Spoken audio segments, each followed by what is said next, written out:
안녕하세요. 우리 요절을 먼저 한번 읽읍시다. 2장 1절 시작. 누구든지 소재 예물을 여호와께 드리거든 고운 가루로 예물을 삼아 그의 기름을 붓고 또 그의 유황을 놓아. 은혜로우신 아버지 하나님, 이 시간 예배하길 원합니다. 성령 하나님께서 저희와 함께 하시고 말씀하여 주시고 레위기를 통해서 오늘 우리에게 필요한 은총을 허락하여 주옵소서. 성령님께 의지하고 예수님의 이름으로 기도합니다. 아멘. 오늘 특송도 그렇고 드리겠다는 말을 많이 했습니다. 그런데 우리가 누군가로부터 뭔가를 받으면 기분이 좋지만 또 이렇게 내가 누군가에게 뭔가를 준다고 할 때는 괜히 좀 섭섭하고 손해나는 것 같은 마음이 들 때도 있습니다. 하나님과 우리 사이에서는 어떻습니까? 하나님께로부터 뭔가 우리가 받는다면 정말 기분은 훨씬 더 좋겠죠. 그러나 또 하나님께 내가 뭔가를 드려야 한다고 생각하면 아쉬움이 있을 수 있습니다. 그런데 오늘 하나님께서는 그 백성을 향해서 소재 예물을 드리라라고 말씀합니다. 오늘 우리에게 주는 뜻은 무엇입니까? 첫째, 우리의 존재와 소유가 하나님께 있음을 인정하고 감사해야 합니다. 1절을 다시 보십시오. 누구든지 소재 예물을 여호와께 드리려거든 고운 가루로 예물을 삼아 그의 기름을 붓고 또 그의 유황을 놓아. 여기서 드리려거든, 이 말은 드리라라는 말씀입니다. 여호와 하나님께서는 그 백성에게 당신에게 예배를 드리기를 원하십니다. 어떻게 드리기를 원하십니까? 소재를 드리기를 원하십니다. 소재라는 말은 한자 말인데 이 소자는 아주 깨끗하고 또 소박하고 그런 뜻을 갖고 있습니다. 그러나 한자보다도 더 중요한 것은 히브리어인데 이 소자라는 말은 히브리어로는 선물을 주다라는 뜻에서 나온 선물을 말합니다. 소재는 하나님께 곡식으로 제물을 바치는 것. 그래서 어떤 영어에는 cereal offerings로 되어 있고 또 어떤 데는 grain offerings로 나오고 있습니다. 이 소재, 즉 곡식으로 드리는 제물에는 두 종류가 있는데 하나는 날곡식으로 드리는 것이 있고 한 종류는 그 곡식을 가지고 요리해서 드리는 요리 제물이 있습니다. 먼저 요리하지 않고 날곡식으로 드릴 때는 어떻게 합니까? 고운 가루로 예물을 삼아야 해요. 당시 고운 가루는 그냥 보리쌀보다도 2배나 더 비쌌다고 하네요. 따라서 고운 가루를 드리는 것은 제사하는 사람이 하나님께 최상의 것을 드림을 뜻하겠죠. 고운 가루는 제사자의 희생과 봉사를 상징하고 있습니다. 제사자는 고운 가루 위에 올리브 기름을 붓는데 그것은 기쁨을 상징합니다.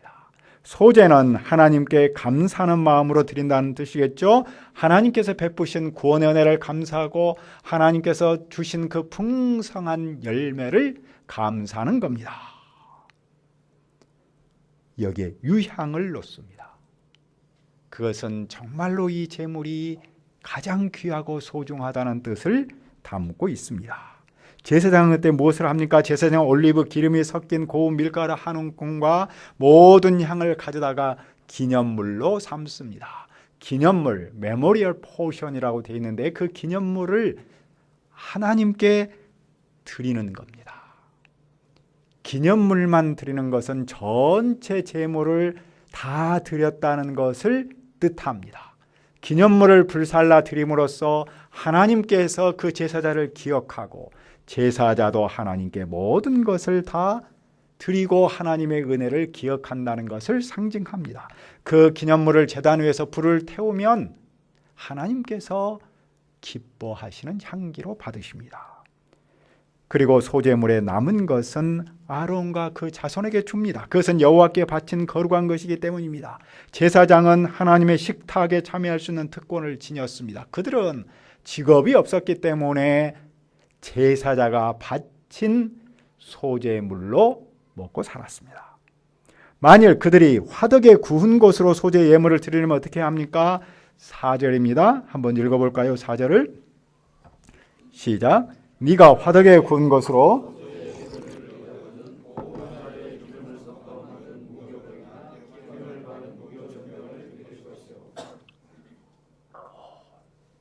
화덕에서 굽는다. 그 말은 피자를 굽는 것을 생각하면 됩니다. 화덕에 구울 때는 두 종류가 있었어요. 무교병은 한자 말이죠. 무는 없을 무자고 교자는 누룩, 효소, 부풀게 하는 것이 없다. 병은 빵이라는 말입니다. 그러니까 하나는 빵을 굽는 건데 누룩을 넣으면 안 되는 거고, 전병은 케이크를 말합니다. 말 그대로 피자처럼 생긴 그런 케이크. 그러니까 또 하나는 누룩을 들어가지 않는 케이크 종류를 말합니다. 아마 이것은 당시 백성이 먹는 음식이었겠죠. 또 철판에다가 구워요. 그럴 때는 기름을 넣고 누룩을 넣지 말아야 합니다. 여러 조각으로 나누는데 그 위에 기름을 붓습니다. 아마 비스켓 종류겠죠. 또 냄비의 것, 이 말은 냄비에다 구운 과자, 국, 케이크를 말합니다. 이렇게 화덕에 굽고 철판에 붙이고 냄비에 구운 것을 소재물로 준비하면 다음에 무엇을 해야 합니까? 그것을 소재물을 여호와께 가져다고 제사장에게 주면 그것을 다시 가서 불사르겠죠. 제사장은 그 제물에서 조금만 떼어서 제단에서 불사르는데 그것을 무엇이라고 말했습니까? 기념물이라고 말했죠. 하나님은 그 제물을 기쁘게 받으십니다. 남은 것은 또 어떻게 한다고 했습니까? 아론과 그 제사장에게 줍니다. 그 음식은 거룩한 것이었기 때문에 거룩한 사람만 먹을 수 있습니다. 제사장은 제사자가 드린 이 소재 음식을 가지고 일용할 양식을 삼았습니다. 오늘 우리가 소재의 예물을 여호와께 드린다는 말은 무엇일까요? 첫째로 우리의 존재와 소유가 하나님께 속한 것임을 깨닫고 예비하는 겁니다. 이 말은 모든 것의 주인이 하나님이심을 깨닫고 살아야 한다는 겁니다. 우리는 그것을 주권신앙이라고 부릅니다. 고대시대 때 신하는 왕에게 조공을 바쳤습니다. 신하는 왕에게 조공을 바치면서 무엇을 고백했는고 하니, 당신은 나의 주인님, 나의 모든 것의 주인님이고 나는 당신의 지배하에서 살고 있는 충성스러운 종이라는 사실을 고백합니다. 이처럼 이스라엘이 하나님께 소재 예물을 드리는 것은 하나님께서 모든 것의 주인이시고 나는 그 하나님께 충성과 헌신을 다하는 종이라는 사실을 고백하는 행위입니다. 그러므로 우리는 이 시간 내 삶과 소유의 주인이 누구인가에 대해서 돌아볼 수 있습니다. 내 삶과 소유의 주인이 누구입니까? 나입니까? 아니면 하나님입니까? 나의 소유권에 대한 인식의 전환이 필요합니까? 아니면 필요하지 않습니까? 인류의 조상 아담과 하와의 타락 전과 타락 후의 차이 중에 하나를 들려면 바로 이 소유권 인식의 전환이라고 말할 수 있겠죠. 아담과 하와가 타락하기 전에는 그들은 모든 것의 주인을 하나님으로 믿고 살았습니다. 그 삶이 구체적으로 나타난 것이 뭡니까? 하나님의 말씀에 순종해서 살았던 겁니다. 그런데 그들이 타락했을 때 나타난 것이 무엇입니까? 바로 소유권이 변질된 것이죠. 그들은 하나님이 주인이시라는 생각에서 벗어나서 내가 주인이라고 바뀐 겁니다. 이것을 영어로는 하나님이 주인 된다는 것을 로드십이라는 표현을 쓰고 내가 주인이라는 것을 워너십이라고 표현합니다. 로드십이 워너십으로 변질되었습니다. 그것이 무엇입니까? 말씀대로 살았던 그들의 삶이 자기 생각과 풍조대로 산 것이었습니다. 그런데 여호와께서 그 백성에게 소재 예물을 드리도록 하여서 변질한 소유권을 회복하십니다. 그들은 소재 예물을 하나님께 드림으로써 하나님의 주권을 인정하고 고백한 겁니다. 오늘 우리가 하나님을 주인으로 인정하고 고백한다는 말은 무슨 뜻입니까? 그 또한 우리가 삶의 현장에서 모든 나의 삶 속에서 하나님이 모든 것의 주인이라는 사실을 인정하고 고백하는 것을 말합니다. 한국교회와 UBF 공동체도 초기 개척자의 헌신과 기도를 통해 오늘에 이르렀습니다. 우리 믿음의 선배들을 보면은 정말로 모든 것을 다하여서 교회를 섬겼습니다. 하지만 아무리 그럴지라도 교회의 주인은 그들이 아니고 하나님이시라는 사실을 배울 수 있습니다.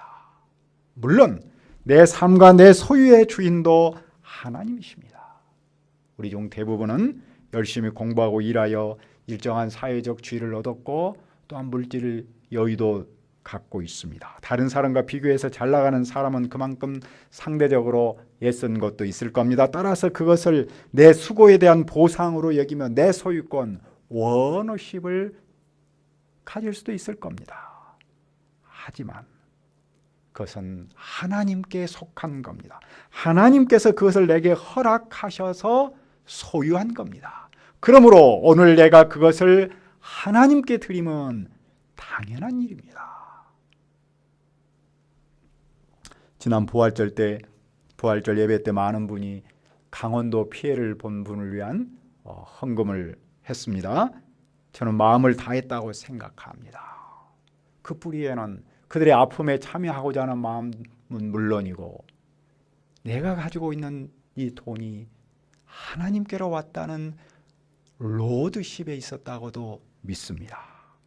내가 노력해서 벌었지만 그것은 본래 주인이 하나님이시라는 사실을 믿고 사는 삶의 한 모습입니다. 우리가 삶에서 이 사실을 인정하고 고백하는 공식적인 표현이 무엇입니까? 그것은 주일 예배입니다. 주일 예배 핵심 가치는 내 삶은 물론이고 내 소유의 주인이 하나님이심을 인정하고 고백하는 겁니다. 따라서 예배하는 사람과 예배하지 않는 사람의 가장 큰 차이가 무엇이겠습니까? 로드십을 인정하며 사는가 아니면 오너십 속에서 살아가는가에 있습니다. 둘째로 우리 존재와 소유의 주인이신 하나님께 감사하는 예배입니다. 우리는 하나님께 드릴 때 피해의식으로 드리기 쉽습니다. 의무감으로 드리기 쉽습니다. 하지만 하나님은 감사의 마음으로 드리기를 원하십니다. 예배는 의무가 아닌 감사로 해야 합니다. 감사가 없는 예배는 잘못된 예배겠죠. 감사는 예배자가 가져야 할 가장 중요한 기본적인 자세이죠. 미국의 어떤 교회는 예배 시간에 사회자가 하나님께 헌금하겠습니다 라고 말하면 손뼉을 친다고 그러네요. 왜 그러냐고 했더니 그것은 감사의 표현이라고 하네요. 그도 그럴 것이 헌금하면서 감사보다는 의무감이나 피해의식에 빠지려는 마음이 있기 때문에 그것을 극복하기 위해서 손뼉을 친다고 그러네요. 헌금에 감사가 없다면 그 예배에도 감사가 없는 것이겠죠. 어떻게 감사할 수 있습니까? 그것은 바로 번제를 통해 하나님께 나아감의 은혜를 덧입을 때 감사할 수 있습니다. 우리는 죄인이었지만 번제를 통해 하나님께로 나갔습니다. 그런 우리가 소제를 통해 하나님께 드립니다. 그러니까 드림은 속죄에서부터 나오는 것이죠. 번제는 모든 제사의 기본이라고 했습니다. 그 번제가 있으므로 소제가 있는 겁니다. 속죄의 은혜를 아는 사람만이 드림의 은혜를 알고 누릴 수 있는 것이죠. 둘째, 우리의 마음이 소금처럼 변하지 말아야 합니다. 11절과 12절을 읽읍시다. 11절 12절 시작.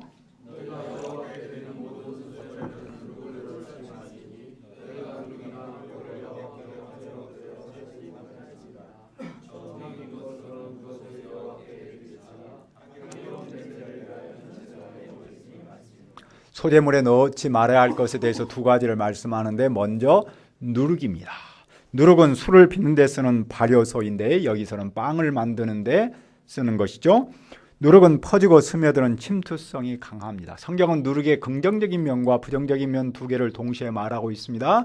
여기서는 부정적인 면이겠죠. 예수님께서는 종교 지도자들의 잘못된 영향력을 누룩으로 표현하였고 바울 사도도 누룩을 죄의 상징으로 사용했습니다. 따라서 누룩을 넣지 말라는 말은 변하지 않는 가장 순수한 것을 드리라는 적극적 표현입니다.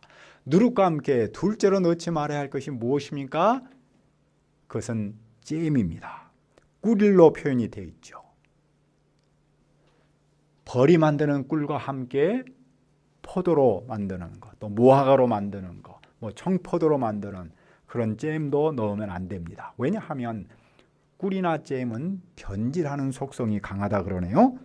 하나님께 드리는 제사는 변질해서도 안 되고 부패해서도 안 됩니다. 물론 제사는 사람의 마음도 상해서는 안 되겠죠. 그러면 소제물에 넣어야 할 것은 무엇입니까? 13절도 읽읍시다. 시작. 내 모든 소제물에 소금을 치라. 내 하나님의 언약의 소금을 내 소재에 빼다 못할지니 내 모든 예물에 소금을 드릴지라. 모든 소제물에는 소금을 쳐야 합니다. 소금은 음식의 변질을 막겠죠. 또한 음식 맛을 나게 합니다. 당시 방문객은 소금을 가져왔습니다. 소금을 서로 먹는 것은 깊은 우정을 나누는 것입니다. 또 하나님과 우리 사이에 소금을 칩니다. 그것은 하나님의 언약이 신실하고 나는 그 언약을 변함없이 지키고 하나님은 또한 그 백성을 끝까지 보호해 주신다는 상징성을 갖고 있습니다. 그러므로 소제물에다 소금을 친 데는 무슨 뜻이 있을까요? 그것은 제사자가 소금처럼 변하지 않은 마음을 하나님께 드리는 것을 말합니다. 그것은 예배자가 하나님과 영원한 언약 관계에 있다는 사실을 기억합니다. 예배자가 하나님과 맺은 언약을 기억하며 지키면 하나님은 그를 영원히 버리지 않습니다. 하나님께서 그를 영원히 버리지 않으면 그 사람은 이 땅에서 소금처럼 삽니다. 예수님은 제자에게 말씀하셨죠. 너희는 세상의 소금이다. 오늘 우리에게 주는 뜻은 무엇입니까? 하나님께 예배하는 자는 마음이 부패해서는 안 됩니다. 예배자는 소금처럼 변하지 않은 마음을 하나님께 언제나 드려야 합니다. 하나님과 맺은 언약을 기억하며 지키며 살아야 합니다. 그러면 예배자는 이 땅에서 소금처럼 살 수 있습니다.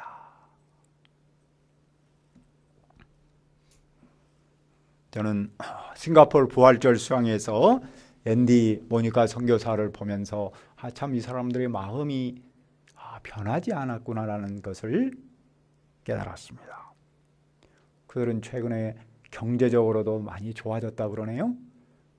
그곳에서 자동차를 자가용을 소유하면 무조건 중산층에 속한다 그러는데 좋은 차를 중고차지만 샀더라고요. 그는 본래 우리나라 기아차, 소렌토 쪽 하는 그런 차를 갖고 싶었는데 비싸서 BMW를 샀습니다.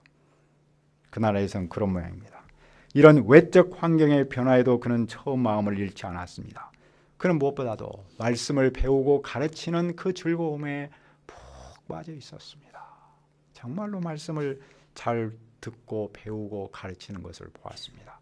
또 모니카 선교사는 수학 전문 학원을 약 11년 동안 운영하며 양과 전체 사역을 섬기고 있습니다. 그들이 처음 마음을 잃지 않고 드리니 세상의 소금으로 살고 있다는 생각을 가졌습니다. 현재 두 자매가 개척의 동역자로 자라고 있고 형제 양이 잘 자라도록 기도하고 있습니다. 저는 또 이번에 우리 정주 목자의 새 모습을 보았습니다. 그는 수양에서 소감을 발표해서 큰 감동을 끼쳤습니다. 그는 또 열심히 정말 적극적으로 헌신적으로 섬겨서 큰 은혜를 끼쳤습니다. 그는 전 영어를 못합니다 라고 소감 발표를 했는데 계속해서 영어로 말을 했습니다. 그 선교사는 물론이고 현지 동역자도 내년에도 와서 함께 은혜를 나누면 좋겠다라고 저에게 여러 번 말하더군요. 그가 이런 은혜를 끼칠 수 있는 것은 그의 외모만큼 내면도 늙지 않고 변하지 않는 동안 때문이라고 생각합니다. 우리가 모든 것이 빠르게 변화하는 이런 세상 속에서 주님을 향해 나의 마음이 변하지 않는다면 우리는 이 땅에서 소금처럼 살 수 있습니다. 셋째, 첫 열매를 주신 하나님 안에서 미래에 대한 희망을 품어야 합니다. 첫 이삭의 소재를 여호와께 드릴 때는 어떻게 해야 합니까? 14절도 읽읍시다. 14절 시작. 너는 첫 이삭의 소재를 첫 이삭은 한 해에 처음으로 결실한 곡식, 즉 핵곡식을 말하죠. 첫 이삭을 하나님께 드릴 때는 볶아서 찧어야 합니다. 왜냐하면 그대로 날고 그냥 찧어버리면 아직 여물지 않았기 때문에 찌울 수가 없습니다. 제사장은 그 일부를 기념물로 불사른다고 되어 있죠. 첫 이삭의 소재를 드린 데는 무슨 뜻이 있습니까? 첫 열매를 주신 하나님 안에서 미래에 대한 희망을 품는 겁니다. 이스라엘이 첫 이삭을 거둔 땅은 하나님의 땅입니다. 그 땅의 주인은 물론이고 그 열매의 주인도 하나님이시죠. 하나님께서 첫 열매를 주셨기 때문에 앞으로도 계속해서 열매를 주실 겁니다. 따라서 첫 열매는 하나 이상의 의미를 갖고 있습니다. 앞으로 많은 열매를 주실 것에 대한 표시입니다. 그러므로 그 백성이 하나님께 첫 열매를 드리는 것은 첫 열매를 주신 하나님 앞에서 그 하나님을 믿고 그 하나님 안에서 앞으로 미래에 대한 희망을 보이는 겁니다. 하나님께서 첫 열매를 주셨으니 그 첫 열매를 하나님께 드리면 앞으로 계속해서 열매를 주실 것이라는 믿음과 희망이죠. 우리는 무엇을 배웁니까? 첫 열매를 드림으로 내일에 대한 희망과 믿음을 품으라는 것을 배우실 수 있지 않겠습니까? 어떤 사람은 첫 열매만 보고 초라함에 빠질 수 있습니다. 또는 어떤 사람은 그 열매에 만족해서 자족해서 하나님께 드리지 않을 수 있습니다. 하나님께 드리지 못하면 더 나은 미래, 더 좋은 열매를 얻지 못합니다. 우리가 오늘의 모습만 보고 낙심하여 드리지 않는 것도 문제이고 오늘의 열매에 자족해서 하나님께 드리지 않는 것도 문제입니다. 하나님은 오늘 나에게 첫 이삭을 주신 것처럼 내일도 모레도 변함없이 열매를 주실 겁니다. 그 하나님을 희망하고 그 하나님을 믿고 오늘 나에게 주신 그 첫 열매를 드리기를 원하십니다. 소재의 예물을 드리라는 말씀을 통해 무엇을 배웁니까? 우리의 존재와 내가 가지고 있는 모든 소유의 주인이 하나님이시라는 사실을 인정하고 고백해야 합니다. 또 우리의 마음이 소금처럼 변하지 말아야 할 것을 배웁니다. 더 나아가서 첫 열매를 주신 하나님 안에서 미래에 대한 희망을 품어야 합니다. 우리가 삶 속에서 하나님께 드림으로 이 놀라운 은혜를 누릴 수 있기를 기도합니다. 아버지 하나님, 소재의 예물을 드리라는 말씀을 통해서 우리의 존재와 소유가 하나님께 있음을 인정하고 감사해야 함을 배웁니다. 우리의 마음이 소금처럼 변하지 않기를 원합니다. 또 첫 열매를 주신 하나님 안에서 미래에 대한 희망을 품을 수 있기를 원합니다. 우리가 이 한 주간 동안 삶 속에서 하나님께 드림으로 말미암아 이 은혜를 누릴 수 있기를 원합니다. 성령 하나님께서 도와주시옵소서. 예수님의 이름으로 기도합니다. 아멘.